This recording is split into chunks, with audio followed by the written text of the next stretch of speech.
KTRH News Time is 7:17. Back down. I won't back down. No, I won't. I tell you who never backs down is Texas Senator Kay Bailey Hutchison, who joins us again here at Houston's Morning News. Senator, welcome back. It's great to have you. Well, thank you, Matt. It's great to be with you this morning. Senator, I'm going to play something for you and then ask you for your response. I do believe you'll be able to hear this. This is Barbara from Clear Lake. She called yesterday and said this. My son has never received his back pay. Our lovely president, he never got his 2 weeks' pay taken away. And if he did, he would have got it back probably 2 times in return. We got that call yesterday, Senator. She was referring actually back to April when we were having the budget battle and talking about whether the government was going to shut down. We looked into this, and I know you looked into this as well, and it appears as though her son more than likely did get paid. Is that right?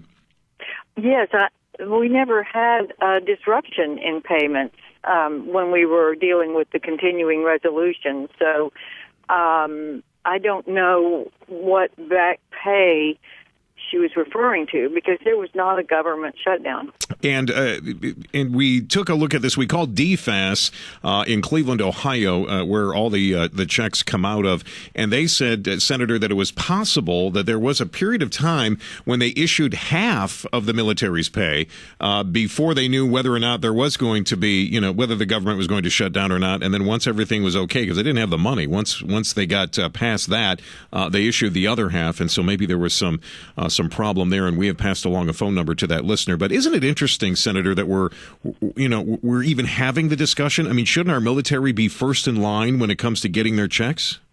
Well, of course, you're absolutely right, and I have introduced the legislation that would assure that. And, in fact, there is another bill that I'm co-sponsoring that puts the order that the president would be required in any kind of a shutdown situation, and that would be paying interest on the debt, our military, and Social Security recipients. So, of course, there are many other government workers who would also be very important, but you have to say that people who are serving in Afghanistan or Iraq or in harm's way should never have to worry about that paycheck coming in on time. No question. Besides that, the younger ones, the lower level ones, make so little money that they are really meeting their expenses paycheck to paycheck. So we can't let that happen, and that's why I've introduced the legislation, and I'm really pushing to try to get a vote on that, while all of this upheaval in Washington just appears to be a stalemate at this point. Senator, hang on, because I want to come back and ask you about the upheaval and what we've heard this morning and what your thoughts are on the speech last night from the president and the response from the Speaker of the House. And we'll ask Senator Kay Bailey Hutchison her thoughts coming up in just moments. 7:22 is your KTRH News Time. Most Americans, regardless of political party, don't understand how we can ask a senior citizen to pay more for her Medicare before we ask a corporate jet owner or the oil companies to give up tax breaks that other companies don't get. Unfortunately, the president would not take yes for an answer. Even when we thought we might be close on an agreement, the president's demands changed.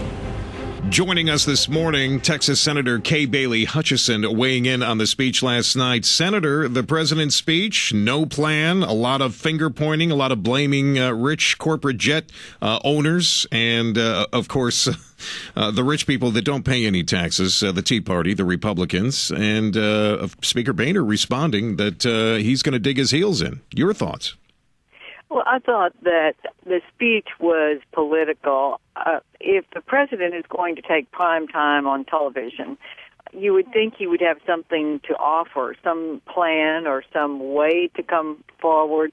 Instead, he said, I want you down in Congress to come up with a plan that you can pass in the House and pass in the Senate, and and I can sign it too. Well, that's sort of like you and them fight. It's not a leader position, and that was not a speech that added anything to the substantive dialogue. Senator, do you feel that Speaker Boehner and, of course, Majority Leader in the Senate, Reid, getting together, Reid's got a plan, dollar for dollar, raising the debt ceiling and cutting spending. Boehner and Reid seem to have got something going here that maybe the president can get on board with. Do you think that could be what finally brings the two sides together? Well, I think we are looking at a short-term situation, yes. I think that a dollar-for-dollar cut for raising the debt ceiling is probably what would happen in the short term, and we're talking about $1 trillion, but it has to be real cuts. It can't be things like getting rid of wasted fraud and abuse. We want to do that, but that's not a real cut because you can't assure that it's going to happen. So we've got to have more substance and the cuts that will really make a difference in this debt situation.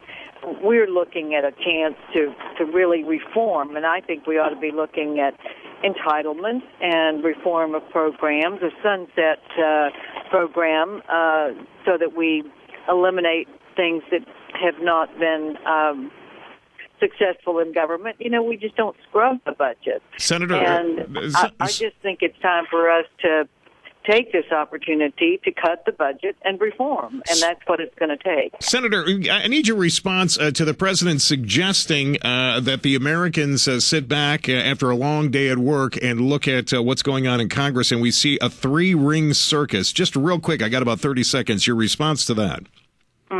Well, I don't think that helps people have the respect for what is going on here. I mean, there's a lot of negotiation. I think everyone is trying, but right now there are principles on both sides that have not been able to be bridged. And so I don't think a three-ring circus is exactly the right appropriate comment from the president. Senator, it is always a pleasure to have you on, and we look forward to it every time you're scheduled. Texas Senator Kay Bailey Hutchison joining us here this morning. Senator, thank you for your time.